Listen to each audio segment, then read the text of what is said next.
اعوذ باللہ من الشیطان الرجیم بسم اللہ الرحمن الرحیم وَإِذَا سَمِعُوا مَا أُنزِلَ إِلَى الرَّسُولِ تَرَىٰ أَعْيُنَهُمْ تَفِيضُ مِنَ الدَّمْعِ مِمَّا عَرَفُوا مِنَ الْحَقِّ،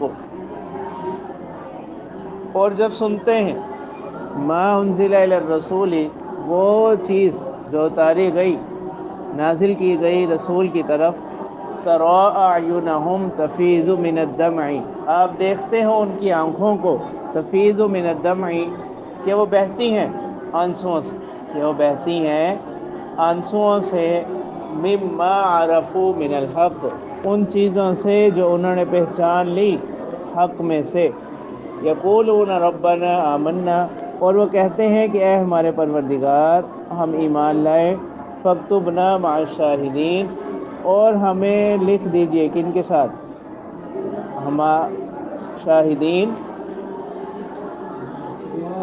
گواہوں کے ساتھ۔ تو یہ آیت جو ہے، اور گزشتہ آیت چھٹے پارے کی جو آخری آیت، تو یہ آیتیں نصارہ سے متعلق نازل ہیں، کہ جس وقت دوسری ہجرت ہوئی نا حبشہ کی طرف، کیونکہ حبشہ یہ جو موجودہ ایتھوپیا ہے، ملک ایتھوپیا، یہ حبشہ ہے، ٹھیک ہے۔ تو اس وقت مشرکین نے اپنے ایک وفد کو بھیجا حبشہ کے بادشاہ کی طرف، کہ اس طرح سے یہاں کچھ لوگ ہمارے وطن سے اپنے دین کو چھوڑ کر آ گئے، تو آپ وہ لوگ ہمیں کیا کریں، ہمارے حوالے کر دیں۔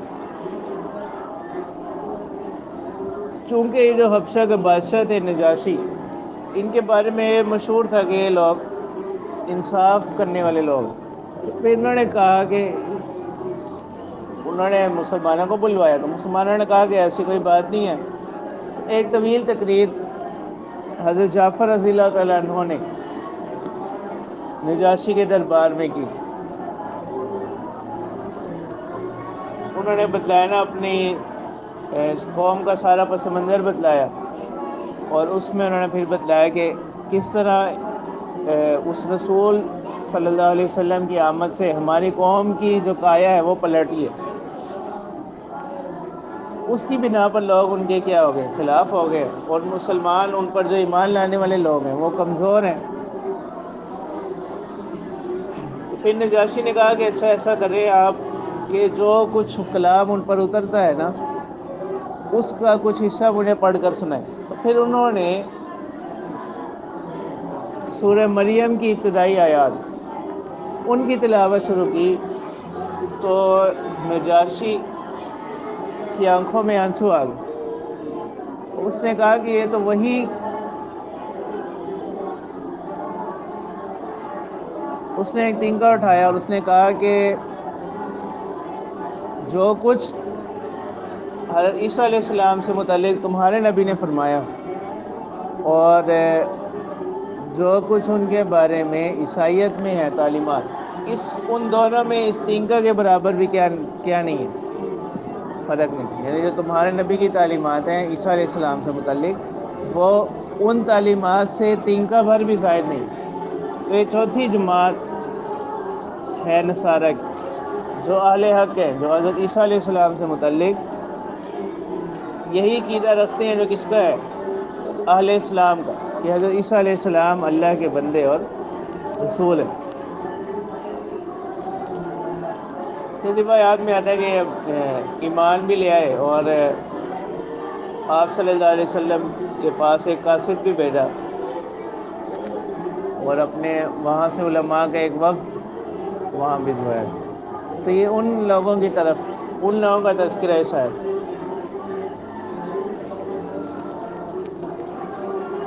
اور نجاشی کا نام اسمہا، الف صاد میم ہا اور ہا، اسمہا۔ تو نجاشی اصل میں حبشہ کے بادشاہ کو کہتے ہیں، نجاشی لقب ہے، جیسے فرعون آتا ہے، ہر مصر کے بادشاہ کو فرعون کہتے ہیں۔ کہ ہر روم کے بادشاہ کو کیسر، جس طرح ہمارے یہاں ہوتا ہے وزیر اعظم اور صدر. اب وزیر اعظم اور صدر یہ کسی کے نام نہیں ہے، بلکہ یہ کیا ہے؟ منصب ہے، مناصب کے نام ہے. وَمَا لَنَا لَا نُؤْمِنُ بِاللَّهِ وَمَا جَاءَنَا مِنَ الْحَقِّ، یعنی کیا ہو گیا ہے ہمیں کہ ہم نہیں ایمان لاتے اللہ پر، وَمَا جَاءَنَا مِنَ الْحَقِّ، اور جو ہمارے پاس آیا حق میں سے، وَنَطْمَعُ أَن يُدْخِلَنَا رَبُّنَا مَعَ الْقَوْمِ الصَّالِحِينَ، اور دوسری طرف کیا ہے؟ اور ہم امید رکھتے ہیں کہ ہمارا پروردگار ہمیں داخل کرے گا مع القوم الصالحین، نیک لوگوں سے. مطلب یہ ہے کہ ایمان بھی نہیں لا رہے اور دوسری طرف یہ امید بھی رکھتے ہیں کہ ہمارا کیا ہوگا؟ انجام اچھا ہوگا. ہمارا انجام کیا ہوگا؟ اچھا ہوگا. معلوم یہ ہوا کہ پہلی بنیادی چیز کیا ہے؟ ایمان، بہت ضروری ہے. اس کے بعد پھر یہ امید رکھیں، اس کے بعد پھر یہ کیا رکھیں؟ امید رکھیں. ٹھیک ہے، یعنی پہلے ایمان ہو، پھر انسان اس ایمان کی بدولت اس بات کی امید رکھے کہ اللہ تعالیٰ اس کا انجام اس کے ساتھ کریں گے، صالحین کے ساتھ کریں گے.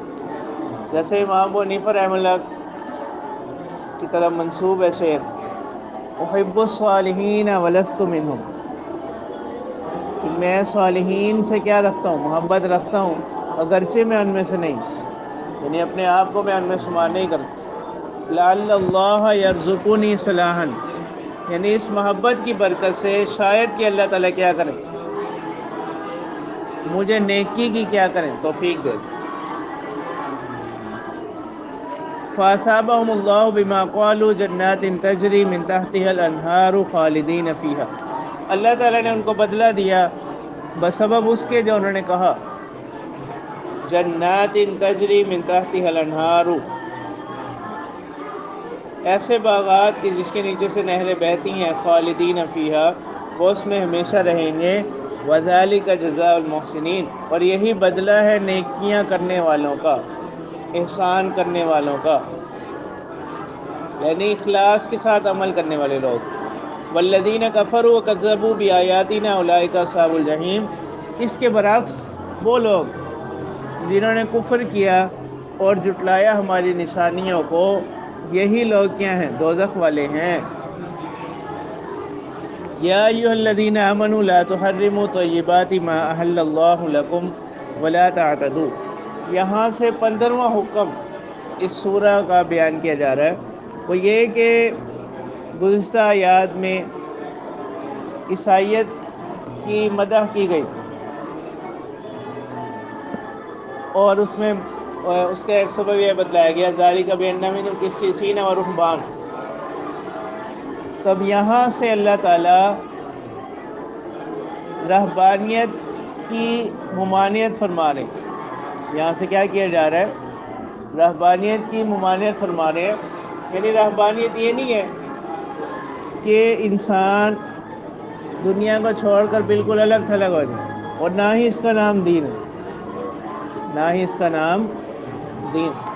یعنی گزشتہ آیات میں عیسائیت کی مدح کی گئی تھی، تو ان کے ہاں ایک بڑا عنصر کس کا؟ رحمانیت کا ایک بڑا حصہ ہے ان کے تعلیمات میں. تو یہاں سے اس کی ممانعت فرما دی کہ کسی کو یہ شبہ نہ ہو، جس طرح ان کے ہاں رہبانیت کو درجہ حاصل ہے، اسی طرح اسلام میں بھی رہبانیت کو درجہ حاصل ہے. جیسے حدیث مبارکوں میں بھی آتا ہے، لا رہبانیت فی الاسلام. اور ایک مرتبہ حدیث مبارکہ میں آتا ہے کہ بعض صحابہ میں آپ صلی اللہ علیہ وسلم کی عبادت کا تذکرہ ہوا، تو اس کے بعد کچھ صحابہ نے فیصلہ کیا کہ آئندہ کے بعد ہم کیا نہیں کریں گے، نہ تو ہم کھائے پیئیں گے اور نہ ہی ہم عورتوں کے ساتھ تعلق قائم کریں گے، یعنی نہ ہی نکاح کریں گے. تو جب آپ صلی اللہ علیہ وسلم کو یہ بات معلوم ہوئی تو آپ صلی اللہ علیہ وسلم نے اس سے کیا کیا؟ منع فرمایا. اور آپ صلی اللہ علیہ وسلم نے فرمایا کہ میں کیا کرتا ہوں؟ میں روزہ بھی رکھتا ہوں، افطار بھی کرتا ہوں. یعنی انہوں نے جو کہا نا کہ اب ہم ان بعض صحابہ نے قسمیں کھا لی کہ اب ہم ہمیشہ ہی کیا رہیں گے؟ روزے سے رہیں گے. آپ صلی اللہ علیہ وسلم نے فرمایا کہ میں روزہ بھی رکھتا ہوں، افطار بھی کرتا ہوں، اور میں عورتوں کے ساتھ کیا نکاح بھی کرتا ہوں۔ تو اب یہ چیزیں کوئی ایسی چیزیں نہیں ہیں جو اللہ کے ہاں انسان کے درجہ میں کوئی کمی کرتی ہیں۔ تو پھر اس موقع پر یہ آیات کیا ہوئی نازل ہوئی، ان میں رہبانیت کی ممانعت کی جا رہی ہے۔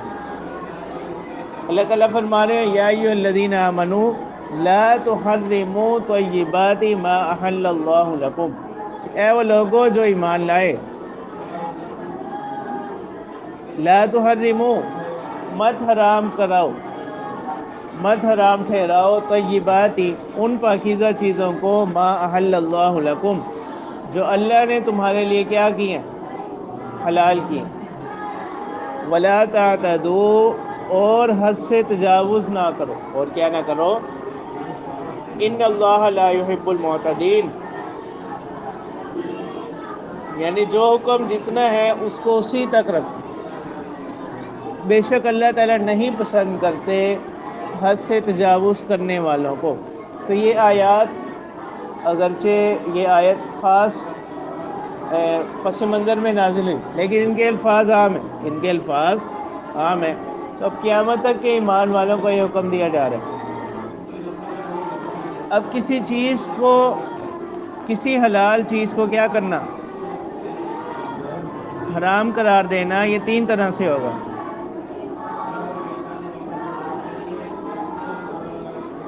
یا تو اعتقاداً کسی حلال چیز کو اپنے اوپر کیا کر لے، حرام کر لے، کہ وہ چیز جو اللہ نے کیا کی ہے اس کو حلال قرار دیا ہے، اس کے بارے میں یہ عقیدہ رکھا جائے کہ یہ کیا ہے، حرام ہے، ٹھیک ہے۔ ایسا کرنا تو کفر ہے، ایسا کرنا کفر ہے، یعنی اللہ کے بتلائے ہوئے کسی حلال کو حرام قرار دینا یا کسی حرام کو حلال ٹھہرانا عقیدے کے طور پر، تو یہ کیا ہے، کفر ہے۔ دوسری اس کی صورت ہے کہ قولاً قسم کھا کر کسی کام، کسی حلال کام کے بارے میں قسم کھا لینا کہ میں یہ کام نہیں کروں گا، میں یہ کام نہیں کروں گا۔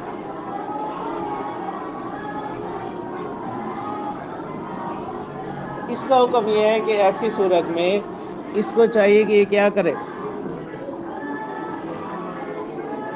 اپنی قسم کو توڑ دے اور اس کا کفارہ دے، اپنی قسم کو توڑ کر اس کا کیا کرے، کفارہ ادا کرے۔ یعنی کیونکہ اللہ کی بتلائی ہوئی حلال چیز کو اس نے قسم کے ذریعے سے اپنے اوپر کیا کر لی، حرام کر لی۔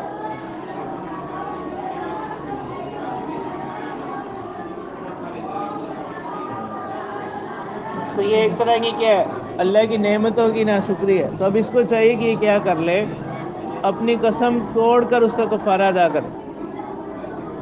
اور تیسری صورت اس کی یہ ہے کہ بغیر کسی نیت کے،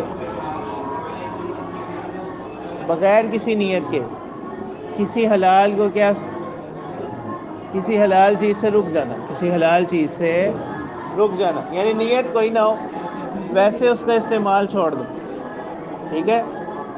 اب اگر تو اس میں اس کی نیت یہ ہوگی کہ اسے کیا سمجھے، ثواب سمجھے گا، تو یہ تو یہ کیا ہو جائے گا، بدعت ہو جائے گا۔ اگر یہ اس ترک کو کیا سمجھے، ثواب سمجھے، تو یہ کیا ہوگا، بدعت ہوگا۔ یعنی ایک ایسی چیز کو دین میں شامل کیا جو دین کا حصہ نہیں۔ ہاں،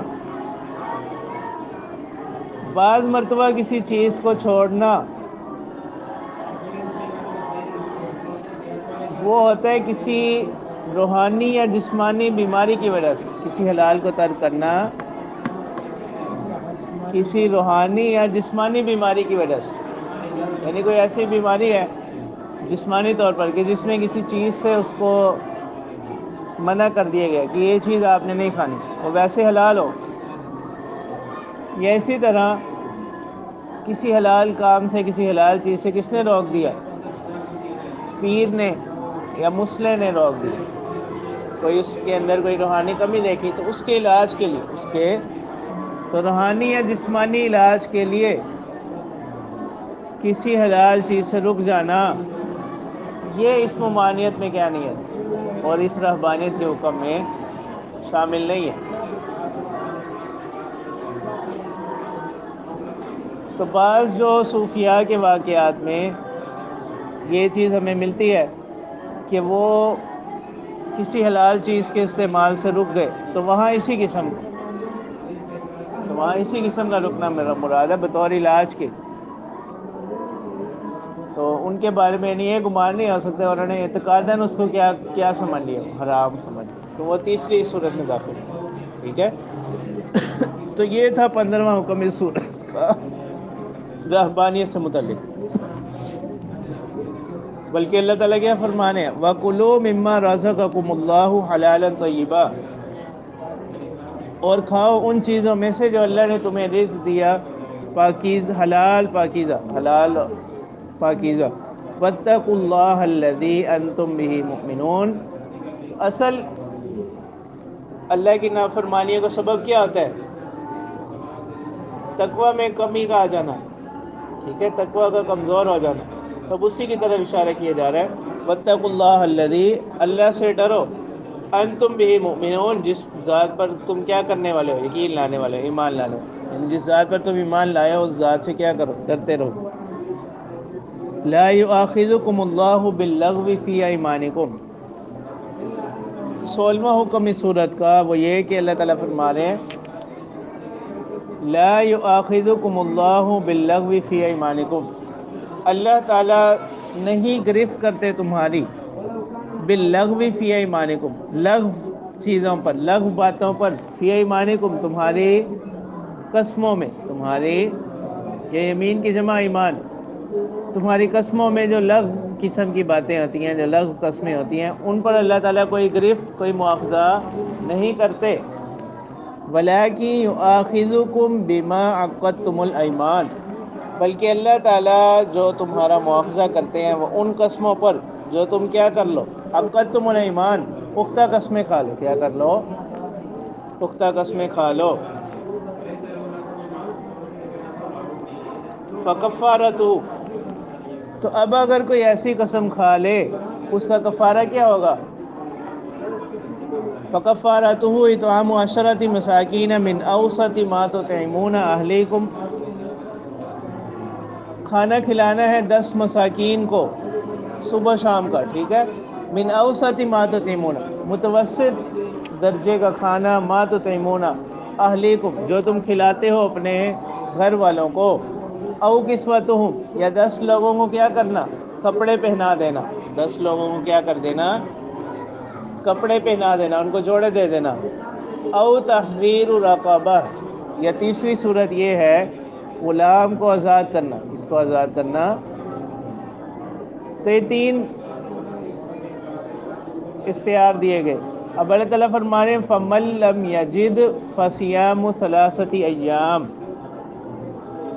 اور جو یہ نہ پائے تو اس کا کیا ہے، 3 روزے رکھنے ہیں، ذَلِكَ كَفَّارَةُ أَيْمَانِكُمْ إِذَا حَلَفْتُمْ، یہ کیا ہے، تمہاری قسموں کا کفارہ ہے جب تم کیا کر دو، ان قسموں کو توڑ دو، جب تم قسمیں کھا لو، یعنی ان قسموں کو کھانے کے بعد کیا کر دو، کسی وجہ سے توڑ دو، تو یہ ان کا کفارہ ہے۔ وَاحْفَظُوا أَيْمَانَكُمْ، اللہ تعالیٰ فرما رہے ہیں کہ حفاظت کرو اپنی قسموں کی، كَذَلِكَ يُبَيِّنُ اللَّهُ لَكُمْ آيَاتِهِ لَعَلَّكُمْ تَشْكُرُونَ، اسی طرح اللہ تعالیٰ بیان کرتے ہیں تمہارے لیے اپنی نشانیاں تاکہ تم کیا کرو، شکر کرو۔ تو اب یہ اس آیت مبارکہ میں 16واں حکم اس صورت کا بیان کیا گیا قسموں سے متعلق۔ قسم جس کو عربی میں یمین کہتے ہیں، اس کی 3 قسمیں ہیں، ایک تو یمین غموس، یمین غموس کیا ہوتا ہے، ماضی کے کسی کام پر، کسی گزرے ہوئے کام پر جھوٹی قسم کھانا، یعنی وہ اس کو پتہ بھی ہے کہ فلاں کام ایسے نہیں ہوا تھا، اس پر اس نے کیا کی، جھوٹی قسم کھائی، تو یہ کیا ہے، یمین غموس ہے، اس پر کیا ہوگا، گناہ ہوگا، اس پر کیا ہوگا، اس پر گناہ ہوگا اور وبال ہوگا۔ اس کے یمین غموس کے ہی معنی کہ یہ انسان کو کس میں ڈال دیتی ہے، نقصان میں ڈال دیتی ہے۔ اس کا تذکرہ آتا ہے کہاں پر؟ سورہ بقرہ میں اس کا تذکرہ کہاں پر ہے؟ سورہ بقرہ میں، یمین غموس کا۔ دوسری قسم ہے یمین لغو، یمین لغو یعنی یمین غموس اور اس میں فرق یہ رہتا ہے کہ وہاں تو جھوٹی قسم کھائی ہے، یمین لغو میں یہ ہے کہ اس نے ماضی کی کسی بات پر قسم کھائی اس کو صحیح سمجھتے ہوئے، لیکن اس کے برعکس حقیقت اس کے برعکس۔ بس اس نے قسم کھائی کہ زید کل آیا ہوگا، ٹھیک ہے، اب اس کو اس میں یقین نہیں ہے اور اس نے اپنے اندازے کے مطابق قسم کھائی، لیکن اس کو بعد میں پتہ چلا کہ زید نہیں آیا تھا، ٹھیک ہے، یمین لغو ہے۔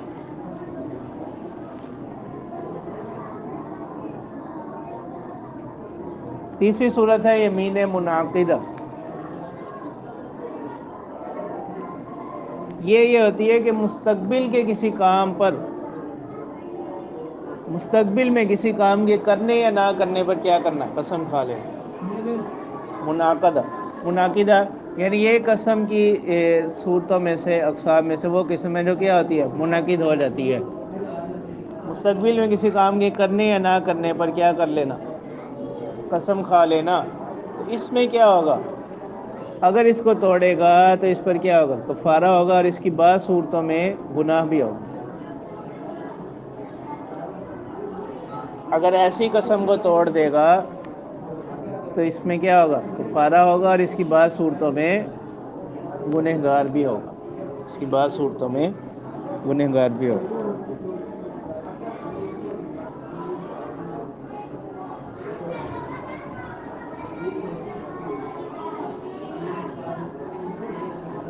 ٹھیک ہے، تو یہ ہے یمین منعقد۔ اب یہ تو یمین سے متعلق پہلی بحث ہوگی۔ اب یمین سے متعلق دوسری بحث ہے کہ جو تیسری قسم ہے، تو یہاں اس آیت مبارکہ میں یمین منعقدہ کا ذکر ہے، اس کا ذکر ہے، یہ کس کا کفارہ بیان ہو رہا ہے؟ تیسری قسم کا۔ اب دوسری بحث ہے کہ اس کا کفارہ کیا ہوگا؟ تو پہلی صورت تو یہ ہے کہ 10 مساکین کو صبح و شام کیا کرنا ہے؟ کھانا کھلانا ہے۔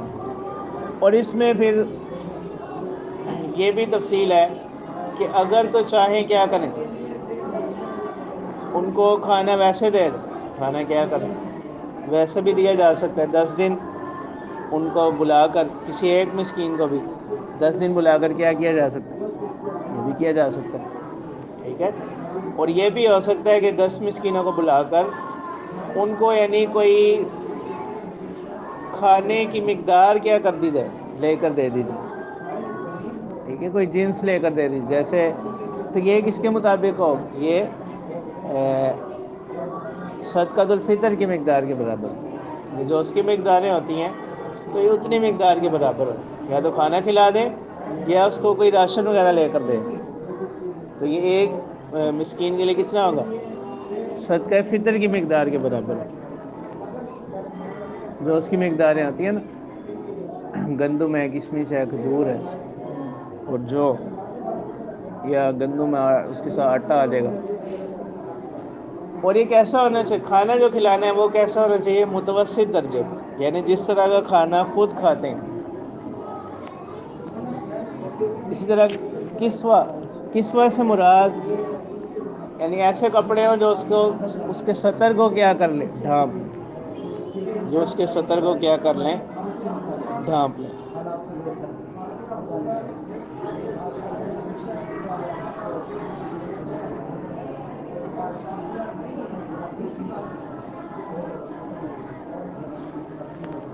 اور تیسری بات یہاں پر یہ ہے کہ جو ان کی استطاعت نہ رکھتا ہو، یعنی ان پر قادر نہ ہو، نہ تو وہ مسکینوں کو کھانا کھلا سکتا ہے، نہ کوئی ان کو کپڑے وغیرہ دے سکتا ہے، اور نہ ہی وہ کیا کر سکتا ہے؟ غلام آزاد کر سکتا ہے، ان پر اس کو قدرت نہیں ہے، تو اب وہ کیا کریں؟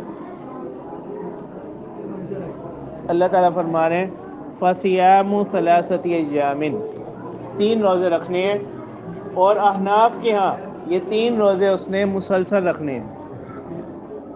عبداللہ بن مسعود رضی اللہ تعالیٰ عنہ کی قرات فَصِيَامُ ثَلَاثَةِ أَيَّامٍ مُتَتَابِعَاتٍ، یہ 3 روزے اس نے کس طرح رکھنے ہیں؟ مسلسل رکھنے ہیں۔ تو یہ کیا ہے؟ ان کی عبداللہ بن مسعود رضی اللہ تعالیٰ عنہ کی یہ جو قرات ہے، یہ قرات مشہورہ کے حکم ہے، اس کے حکم میں ہے، قرات مشہورہ کے حکم میں ہے۔ تو قرات مشہورہ سے نص کے مطلق پر زیادتی اس کو مقید کرنا جائز ہے۔ قرات مشہورہ کے ذریعے سے کتاب اللہ کے مطلق کو مقید کرنا جائز ہے۔